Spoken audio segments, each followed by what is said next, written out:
భాజపా అగ్రనేత అద్వానీ జాతీయ కార్యవర్గ సమావేశాలకు దూరంగా ఉండటం వెనుక బలమైన రాజకీయ కారణాలున్నాయని మీడియాలో చర్చ సాగుతోంది.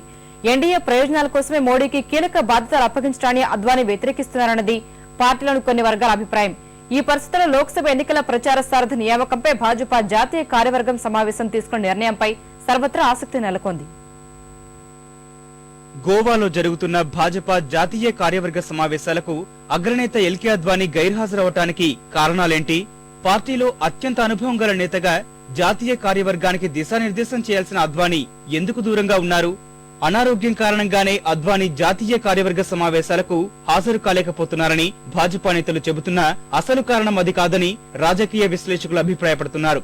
నరేంద్ర మోడీకి 2014 ఎన్నికల్లో కీలక బాధ్యతలు అప్పగించారని పార్టీలోని కొన్ని వర్గాల నుంచి ఒత్తిడి పెరుగుతున్న నేపథ్యంలో అద్వానీ ఉద్దేశపూర్వకంగానే గోవా సమావేశాలకు దూరంగా ఉన్నారనే వాదనలు వినిపిస్తున్నాయి. హిందూత్వ ప్రతినిధిగా పేరొందిన మోడీకి కీలక బాధ్యతలు అప్పగిస్తే మైనార్టీ ఓటును కోల్పోవడంతో పాటు ఎన్డీఏలోని కొన్ని పార్టీలు కూటమి నుంచి వైదొలిగే ప్రమాదం ఉందని అద్వానీ భావిస్తున్నట్లు ఆయన సన్నిహిత వర్గాలు పేర్కొంటున్నాయి.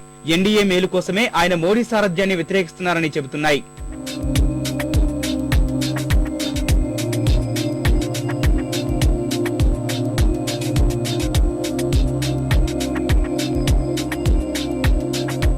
సుదీర్ఘ రాజకీయ అనుభవం ఉన్న అద్వానీ భవిష్యత్ అవసరాలను దృష్టిలో ఉంచుకుని వ్యూహాత్మకంగా వ్యవహరిస్తున్నారని భాజపాలోని కొన్ని వర్గాలు అభిప్రాయపడుతున్నాయి. 1995లో ముంబైలో జరిగిన పార్టీ జాతీయ కార్యవర్గ సమావేశాల్లో అద్వానీకి పార్టీపై పూర్తి స్థాయి పట్టు ఉంది.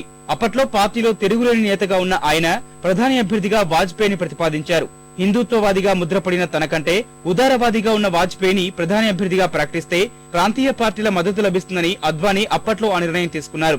ప్రస్తుత పరిస్థితుల్లో 2014 ఎన్నికల ప్రచార కమిటీకి మోడీ నేతృత్వం వహిస్తే కాంగ్రెసేతర ప్రాంతీయ పార్టీలు భాజపాతో పొత్తు పెట్టుకునేందుకు విముఖత వ్యక్తం చేసే అవకాశాలున్నాయి. ఒకవేళ మోడీని ప్రచార సారథిగా ప్రకటిస్తే మైనార్టీ ఓట్ల రూపంలో కాంగ్రెస్ కే ఎక్కువ లబ్ధి జరిగే ప్రమాదం ఉంది. ఈ విషయాలన్నీ గ్రహించిన అద్వానీ మోడీకి కీలక బాధ్యతలు అప్పగింత విషయంలో అయిష్టంగా ఉన్నారని పార్టీలోని కొన్ని వర్గాలు విశ్లేషిస్తున్నాయి. ఓవైపు వరుసగా మూడోసారి గుజరాత్ లో పార్టీని అధికారంలోకి తీసుకొచ్చి జాతీయ స్థాయిలోనూ అత్యధిక ప్రజాదరణ గల నేతగా పేరొందిన మోడీకి వచ్చే ఎన్నికల్లో కీలక బాధ్యతలు అప్పగించాలని పార్టీ శ్రేణుల నుంచి భాజపా అధిష్టానంపై ఒత్తిడి పెరుగుతోంది. మరోవైపు పార్టీలోని అగ్రనేత అద్వానీ మోడీ నేతృత్వంపై విముఖంగా ఉన్నారంటూ మీడియాలో ప్రచారం సాగుతోంది. ఈ పరిస్థితుల్లో మోడీ విషయంలో భాజపా జాతీయ కార్యవర్గ సమావేశం తీసుకునే నిర్ణయంపై సర్వత్రా ఆసక్తి నెలకొంది.